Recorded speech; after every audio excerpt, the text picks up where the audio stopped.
अस्सलाम वालेकुम everyone, this is मेघना here from Pakistan stock market updates.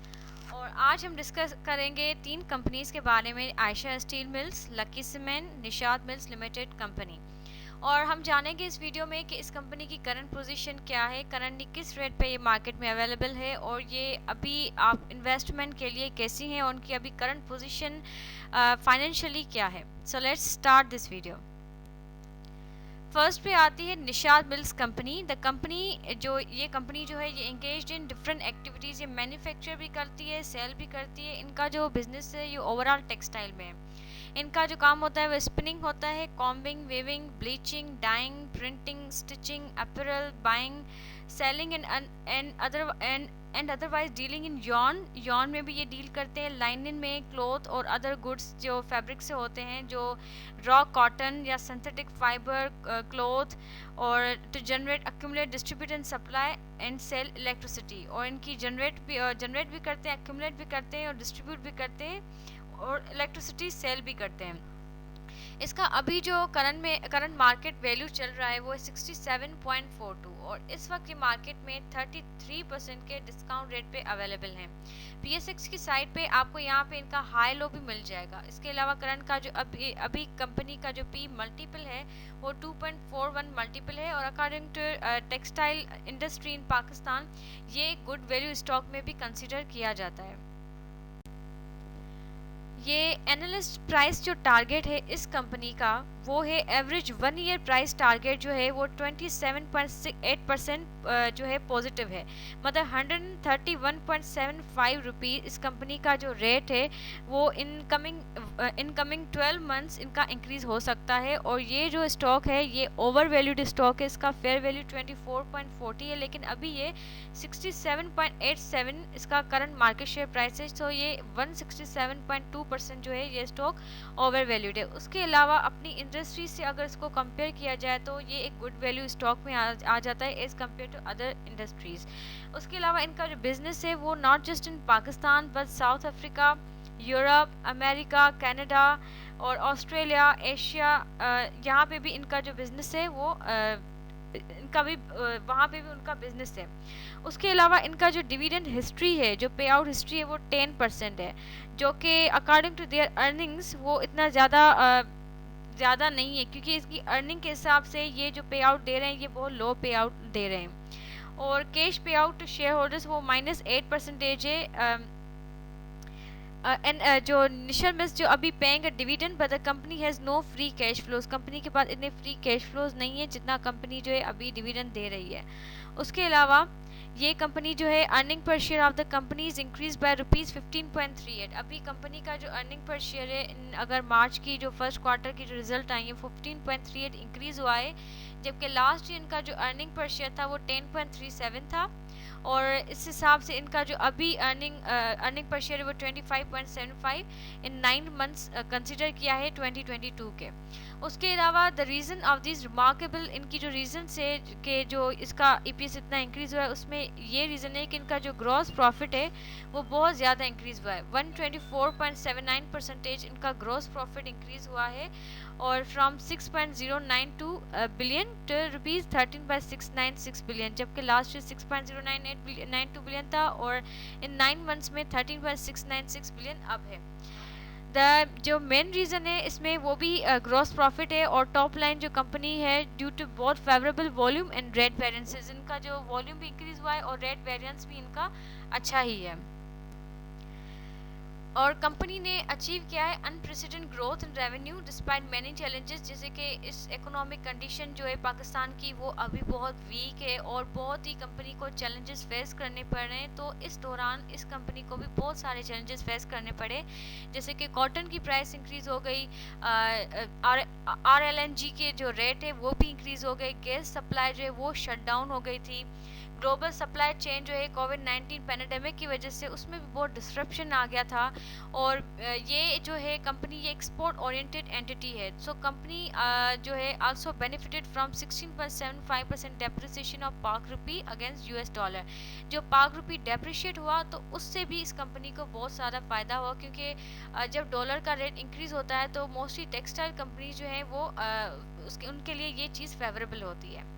उसके अलावा जो इनकी डिविडेंड इनकम है वो इंक्रीज़ हो गई है 773 मिलियन से, जो कि पहले 2.088 बिलियन था, तो अभी ये है 2.861 बिलियन।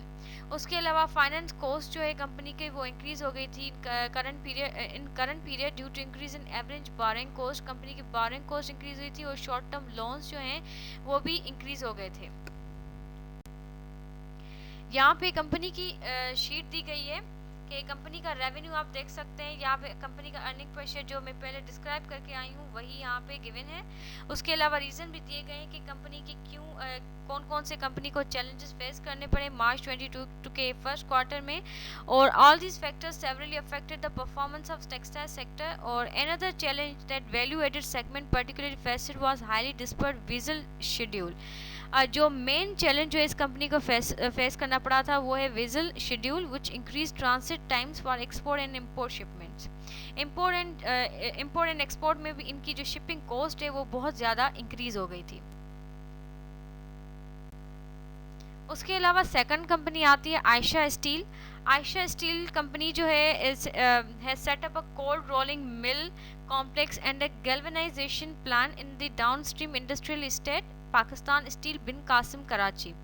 अब इन कंपनी का जो प्रिंसिपल बिजनेस है वो क्या है, मैन्युफैक्चर करती है और सेल करती है cold roll coils and hot dipped galvanised coils. मतलब इनका जो पूरा काम होता है वो स्टील में ही होता है। जो इनके मेन प्रोडक्ट होता है वो कोल्ड रोल्ड कोयल्स होते हैं और हॉट डिप्ड गैल्वेनाइज्ड कोयल्स होते हैं। इनका करंट मार्केट शेयर अभी जो है वो 10.49 है और अभी मार्केट में 59.97% के डिस्काउंट रेट पे अवेलेबल है। अभी मार्केट डाउन होने की वजह ये भी है कि मार्केट बहुत ज़्यादा डाउन है, पॉलिटिकल अनसर्टेनिटी है, इकोनॉमिक अनस्टेबिलिटी है और ये जो न्यूज़ सेंसिटिव भी मार्केट हमारी बहुत ज़्यादा होती है, जिस वजह से हमारा जो मार्केट का इंडेक्स है बहुत नीचे आ गया है। कंपनी के जो रेट हैं वो भी बहुत नीचे आ गए हैं। इस कंपनी का अभी प्राइस टू अर्निंग मल्टीपल 1.30 है। फर्स्ट इन कंपनी के फाइनेंशियल्स के बारे में डिस्कस करूँगी। तो कंपनी के जो ऑपरेटिंग कैश फ्लोज हैं तो इनका जो डेट है वो वेल कवर्ड नहीं है और स्टिल जो बैंक का आप देखा जाए तो इंटरेस्ट रेट भी इन बड़ी बड़ी इंडस्ट्रीज़ पे इंक्रीज़ हो गया है। इनको जो इस ऊपर टैक्स भी पे करना पड़ा है और इंटरेस्ट भी बैंक का इंक्रीज़ हो गया है, तो इनकी जो कॉस्ट है वो भी इंक्रीज़ हो गई है। और जो ये डिविडेंड दे रही है अभी 18.48% का, वो भी वेल कवर्ड नहीं है बाय द अर्निंग्स। और जो इनके शेयर में वोलेटाइल शेयर प्राइस से ओवर द पास्ट 6 मंथ्स, और उनका प्रॉफिट मार्जिन जो है वो लेस है देन द लास्ट ईयर इनका 10% था और जो इस साल इनका प्रॉफिट मार्जिन वो 3.2% है। और जो इनका ट्रेडिंग है वो ये अंडर वैल्यूड स्टॉक है। इसका जो अभी फेयर वैल्यू है वो 12.84 है, लेकिन अभी करंट शेयर प्राइस जो इसका 10.82 है, तो ये बिलो शेयर वैल्यू ट्रेड कर रही है मार्केट में और ये अंडर वैल्यूड में कंसिडर की जाती है। उसके अलावा एनालिस्ट प्राइस टारगेट जो इस कंपनी का है वो है 31.36, मतलब 21.9% जो है इसमें 1 ईयर में इसका देखा जा सकता है कि फोरकास्ट की गई है कि इसका रेट इंक्रीज होगा।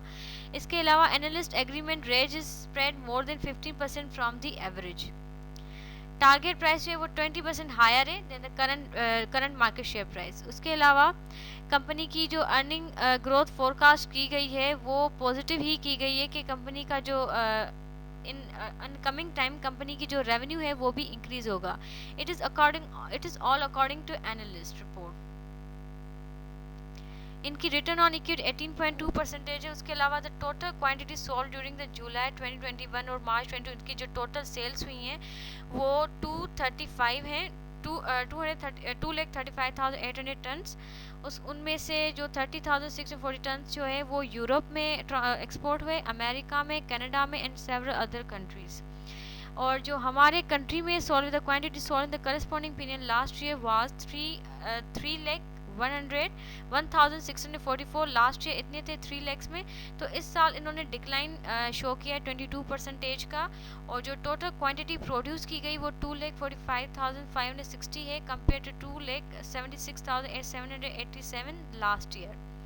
उसके अलावा produce in the corresponding period last year showing a decrease of about 11%।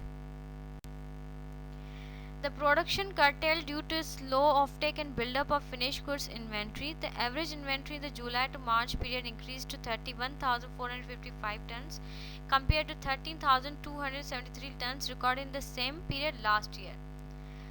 और कंपनी का रेवेन्यू आप देख सकते हैं कि लास्ट ईयर से ये ज़्यादा है। ग्रॉस प्रॉफिट जो है उनका डिक्रीज़ हुआ है। प्रॉफिट बिफोर टैक्स जो भी है इस पे सारा अगर देखा जाए तो इनका ईपीएस बहुत ज़्यादा कम हो गया, 6.11 लास्ट ईयर था। जुलाई टू मार्च की ये रिपोर्ट है और 0.56 2022 की, तो उसमें भी बहुत कम है। लकी सीमेंट की जो प्रिंसिपल एक्टिविटी है ये मैन्युफैक्चर करती है और मार्केटिंग करती है सीमेंट का। इसका करंट रेट 411.93। इस होल ईयर में अभी देखा जाए तो समर सीजन भी निकल गया लेकिन इसमें कोई भी बूम नज़र नहीं आया, क्योंकि कोल की प्राइसेस इंटरनेशनल मार्केट में इतनी ज़्यादा इंक्रीज़ हो गई थी और जो बहुत सारी स्कीम चल रही थी जैसे कि मेरा पाकिस्तान मेरा घर, ये तो अभी स्टार्ट हुआ है लेकिन पहले जो है इसमें इसको भी डिले किया गया था और कंस्ट्रक्शन सेक्टर में भी डिले हो गया है।